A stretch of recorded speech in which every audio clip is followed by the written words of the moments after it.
How to extend your Zoom meetings time limit. What's up everyone, welcome back to the channel. In today's tutorial, I'll be showing you guys how you can extend your Zoom meetings time limit. But before getting started, don't forget to like the video down below and subscribe to the channel.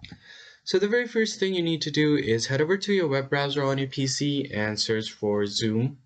So just go ahead and search for Zoom Web. And here simply tap on sign in and make sure that you are logged into your account. So as you can see here, I'm already logged in using my Gmail. And once you're logged into your account, what you need to do here is on the left side of the screen, you have to head over to the meetings tab. And from here, you can just go ahead and click on schedule a meeting.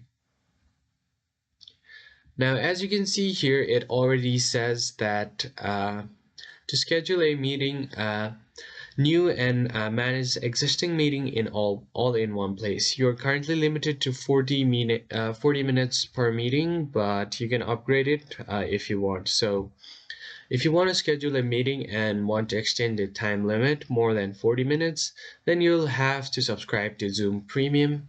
So in this case, what you can do is, as you can see here on duration, you're not able to edit the hours. You can if you want to extend it more than 40 minutes, then you'll have to upgrade to Zoom Workplace Pro. So just go ahead and click on it. Now you'll just have to purchase the Pro plan. Then you can host unlimited meetings and extend as long as you want. So that's pretty much it, guys. I hope you found this tutorial helpful, and I'll see you guys on the next one.